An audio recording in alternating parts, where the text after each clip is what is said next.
2, 1.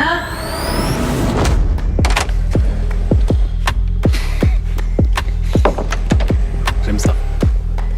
Bonjour. Bonjour. Et alors, entrée au YMCA. Ouais, très belle entrée. Très belle entrée. BTP, entrée BTP. Comment tu t'appelles? Stéphane. Stéphane, salut, bienvenue. On te laisse te pitcher notre projet, 1 minute, termine bien avec ta demande et ensuite on est parti pour les questions-réponses. Très bien. Bonjour, donc je suis Stéphane Talbot, fondateur de Panneau QR. Sur les chantiers de construction, la loi oblige d'afficher la liste des entreprises pour lutter contre le travail dissimulé. En théorie, rien de bien compliqué. En pratique, les entreprises changent, il faut mettre à jour, réimprimer, remplacer. C'est contraignant, coûteux et en fin de chantier, tout part à la poubelle. Ça, c'est Panneau QR. C'est la version moderne et responsable du panneau de chantier. Un simple QR code et toute l'information est disponible en ligne, à jour et modifiable en quelques clics. On le propose en abonnement SaaS, entre 20 et 50 € par mois, à durée de chantier. Et on a déjà aujourd'hui plusieurs sites installés. Pour booster ce projet, on cherche un partenaire stratégique qui va nous permettre de devenir le leader des panneaux d'information connectés en France. Le marché du BTP, c'est 225 000 panneaux par an. Et pour ça, on a besoin de 100 000 € contre 15% de la société. Merci, très clair, très concis. Alors Stéphane, Oui, combien de clients as-tu actuellement? aujourd'hui une dizaine. Encore un signé hier. Donc entre 20 et 50 € par mois. Oui. La durée moyenne d'un chantier, c'est 12 mois. C'est quoi tes ambitions vraiment Les ambitions Chiffrées. de chiffrer, c'est qu'aujourd'hui, on est capable, avec un plan média, aujourd'hui, on maîtrise la technologie, on maîtrise la gestion de ce produit, on ne maîtrise pas la communication. C'est pas un savoir-faire qu'on a. Donc aujourd'hui, Green Bull a les moyens de... Green Bull. Green Bull, sorry, Green Bull. Pourtant. Green Bull No problem. a No les problem. moyens. No problem. Alors, on est sur un marché français puisqu'on répond à une obligation française d'affichage des panneaux. Aujourd'hui, on n'a pas encore d'obligation sur les pays autres que France. Donc pour l'instant, sur le marché du BTP, on n'est que France. Mais l'ambition, c'est de faire en sorte que tous les panneaux de chantier en France aient un panneau QR. Et pourquoi ils l'ont pas encore? Parce que ça doit être plus facile, plus simple à gérer pour eux. Pourquoi Oui, une entreprise alors- comme Vinci, comme Bouygues, elle n'a pas de QR aujourd'hui? Pourquoi ils n'ont pas de QR? Parce que la loi n'a changé qu'en juillet 2023. Donc c'est un produit tout récent, c'est un marché vierge, à peine débroussaillé par quelques concurrents en France. Je me suis rendu compte que cette fonctionnalité existe dans un autre produit que je développe pour les chantiers. Et au mois de juillet, on m'a demandé ces panneaux spécifiquement. 1 panneau, 2 panneaux, 3 panneaux, 4 panneaux, 7 panneaux au mois de juillet, il y a quelques mois. Et je me suis dit, il y a quelque chose à faire. Donc j'ai externalisé cette fonctionnalité et j'ai créé Panneau QR pour en faire un produit individuel et de pouvoir le vendre à des PME, des TPE, du bâtiment. Tu mets dans ta présentation qu'il y a 250 000 chantiers en cours. Possible, c'est ton terme en fait. C'est ton marché que tu peux adresser en France. Exactement. Ok. Donc tu estimes que tu vas capter combien du marché sur ces 250 000 panneaux? Sur les premières années, on peut estimer 1%, 2%, puisqu'il faut apprendre aux professionnels qu'ils ont le moyen d'utiliser ce QR code et leur prouver cette facilité d'utilisation. La démonstration, elle est facile sur une question de coût, c'est-à-dire qu'un panneau de chantier coûte en moyenne entre 5 et 700 € à installer sur un chantier. Or, les modifications qu'ils peuvent ajouter. Une modification, c'est 150 €, réimprimer un autocollant, envoyer du personnel, l'attendre. La contrainte légale, puisque un panneau de chantier qui ne serait pas à jour, c'est 1 500 € d'amende par ligne qui serait en erreur. Donc Ok. sur un marché, aujourd'hui, c'est un marché qui est tout neuf, on n'a pas encore de retour concret d'exploitation. Donc c'est pour ça, c'est une approche prudente du marché. Pourquoi on ne parle pas du truc le plus important pour l'afficheur? Le constat de l'huissier, les recours des tiers, etc.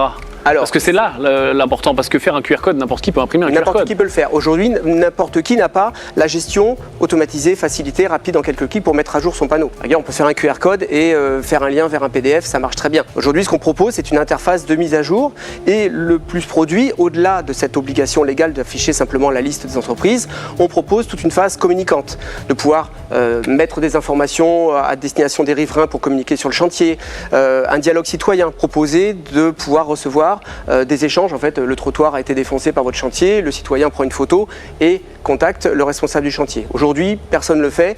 Les quelques concurrents font simplement une liste d'entreprises en ligne. Ok, donc toi, tu as besoin de marketing, c'est ça? J'ai besoin de marketing. J'ai besoin d'aller chercher les salons du BTP, j'ai besoin d'aller chercher des médias du BTP, j'ai besoin de faire une communication ciblée sur les promoteurs, sur Ok, on cible qui? les architectes. Pardon? On cible qui? On fait quoi comme com? Tu vois quoi, t'as quoi dans l'esprit? La com, c'est les informer directement que ça existe. On est capable de gérer du multi-chantier. Aujourd'hui, les architectes gèrent des plans com de plusieurs chantiers pour des promoteurs. Donc, ils gèrent 10, 15, 20 chantiers pour un même promoteur. Donc, un seul client, c'est tout de suite 20 panneaux distribués. Moi, j'ai juste un petit problème avec ton modèle économique. Enfin, Oui. je sais pas, j'ai l'impression que ça ne peut pas faire beaucoup d'argent. Parce que ton marché que tu adresses, c'est 250 000 panneaux, tu dis. C'est-à-dire que même si on adresse 100% du marché, on a une cinquantaine de millions d'euros de chiffre d'affaires avec ton modèle, ce qui en soi est beaucoup, mais je veux dire, on adresse 100% du marché. Donc bien sûr, comme tu l'as dit tout à l'heure, ça serait 1%, Oui. ce qui réduit tout de suite le truc à moins d'1 million d'euros de chiffre d'affaires. Est-ce qu'il y aurait une façon de le vendre différemment où éventuellement la personne pourrait acheter le panneau, tu vois, une fois peut-être un peu plus cher et à ce moment-là, elle évite de le réutiliser. Toi, ça c'est plus de cash flow dans ton business? Exactement. On a une version qu'on a appelée essentielle, avec simplement la réponse légale à cette obligation d'affichage. On a une version intégrale avec la partie communicante et on a un upsell avec les panneaux de chantier. C'est-à-dire qu'on peut proposer cette impression de panneau pour le chantier qui n'aurait pas déjà un panneau. C'est-à-dire qu'on peut proposer soit un autocollant pour compléter un panneau existant pour un chantier qui serait en cours, soit proposer la partie impression directe et dans ce cas-là, on peut marger sur le panneau qu'on Pourquoi, attends, excuse-moi, c'est obligatoire ce que je vais dire là. Pourquoi tu ne parles pas du truc le plus important pour un promoteur, qui est le constat d'huissier? Attends, je vais pitcher moi. Messieurs, Il y a un moment, Yann a repitché mon pitch. Enfin, c'est moi qui pitch, c'est pas lui. un promoteur aujourd'hui qui affiche un panneau erroné, et donc qui dit erroné dit pouvoir prouver qu'il a été erroné ou pas, donc avec un constat d'huissier, n'importe quel tiers peut bloquer le chantier en disant ah, j'ai affiché le panneau le 3 octobre. D'accord, t'as un constat d'huissier pour le prouver? Non, j'en ai pas. D'accord, je bloque le chantier en mairie. C'est ça la douleur du promoteur. Pourquoi on ne comprend pas ça? Et comment tu gères ça? Alors, j'ai la réponse à ça, puisque ça fait partie des fonctionnalités sur lesquelles j'ai bossé au mois d'août par rapport à cette demande de constat. Aujourd'hui, la jurisprudence française sur des preuves de constatation de panneaux de chantier ou de panneaux de permis de construire qui ont été apportés face à un recours des tiers, par des simples photos géolocalisées, comme on peut prendre avec son smartphone, ont été déboutées par la loi. C'est-à-dire que la photo géolocalisée, certifiée, même la photo enregistrée, certifiée via un système numérique, elle est considérée comme falsifiable, modifiable. D'accord. Et aujourd'hui, la jurisprudence déboute ces recours des tiers. Enfin, déboute le promoteur, c'est-à-dire que le promoteur, le recours des tiers a lieu puisque le promoteur n'a pas su prouver que son panneau... Du coup, est-ce que tu adresses le constat d'huissier avec ton panneau? Est-ce que quand je pose panneau QR, j'ai l'huissier qui à chaque fois vient constater que le panneau est là, qu'il est fait correctement, avec la bonne date, et dès qu'il y a un changement, j'ai un reconstat d'huissier? Parce que c'est ça aujourd'hui la douleur des promoteurs. J'ai tout fait, il n'a pas voulu changer, il a ses raisons, j'attends de voir. C'est quelqu'un quand même qui est bon en pitch et qui sait où il va. Et comme j'ai dit, je pense que son business va fonctionner. Mais est-ce que ça va être un petit business ou un big business? C'est la question. La douleur des promoteurs, elle est sur le permis de construire. Permis de construire, permis de démolir, DP. Là, on est sur la liste de l'affichage légal des entreprises. Il n'y a pas de constat d'huissier sur cette liste d'affichage légal. Par contre, sur le permis de construire qui était installé 2 mois avant le début des travaux pour justement initier le recours des tiers, là, on pourrait intégrer un panneau QR avec une certification de photo. Tu ne le fais pas? Je ne le fais pas parce que juridiquement, je n'ai pas la certification que si j'apporte la preuve numérique de l'enregistrement de ma photo, je ne vais pas être débouté par un tribunal. Par contre, tu es totalement sur le terrain, tu es totalement dans la... Ouais, t'es pas en démo là. Donc tu te confrontes au marché, ça c'est top. Mais Yann vient de le dire, C'est trop small. j'arrive pas à voir comment ça peut être gros et comment au final ça peut prendre du sens d'être vraiment à plusieurs pour ce type de business. Et ton approche, je trouve que ton approche tu parles très bien.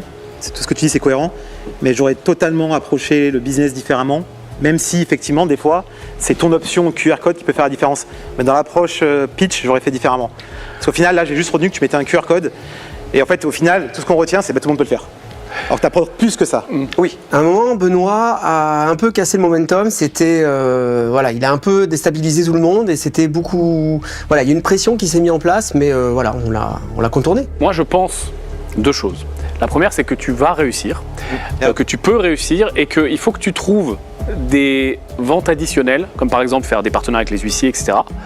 Mais je pense que ton business est trop petit pour nous intéresser, pour s'associer avec toi. Mais je pense qu'il est largement suffisant pour te faire vivre, toi ou une petite équipe. Donc en fait, tu vois, c'est un petit business qui a du potentiel. Je pense trop petit pour nous. Mais en tout cas, tu le défends bien et je pense pas que tu vas à l'échec.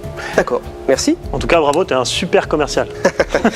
Stéphane, il est incroyable. C'est le meilleur pitch qu'on ait eu. C'est un vendeur né, je le sens en tant que vendeur. Vraiment, quand il m'a pitché, il m'a embarqué avec lui.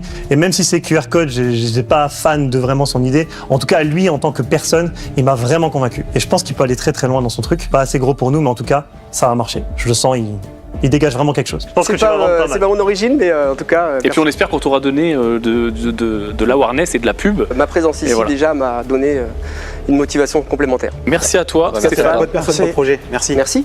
Au revoir. Merci à toi, Bravo. Stéphane. C'est mon premier pitch investisseur, donc c'est vraiment une première. C'était un challenge perso d'aller oser affronter en plus une équipe assez expérimentée. Voilà, c'est très formateur et ça me donne envie d'aller plus loin et de recommencer. Je retiens de cette expérience une aventure humaine perso parce que voilà, c'était vraiment aller un peu au-delà de mes limites, mais je sais que je vais pouvoir les pousser beaucoup plus loin et aller chercher encore plus haut, plus fort. Next step pour Stéphane, c'est recommencer, trouver l'investisseur et aller plus loin avec Panneau QR. Prends jamais pour acquis ce que les gens me disent aussi. Hein. On n'est pas les plus intelligents. Mais t'as des business qui peuvent marcher mais qui n'ont pas forcément assez de portée. Tu vas pouvoir t'associer à plusieurs. Ouais. Oui, parce que c'est plus gros. Voilà. Mais à toi, je reviendrai quand ça sera plus gros. Avec grand plaisir. Avant. Avant que Juste ce avant. soit trop gros. Ouais, exactement. Avant que ça Tu soit me trop diras, regardez les gars, maintenant j'ai 300 clients. 3000 3000 clients. Non mais grand plaisir. Ouais. Ok.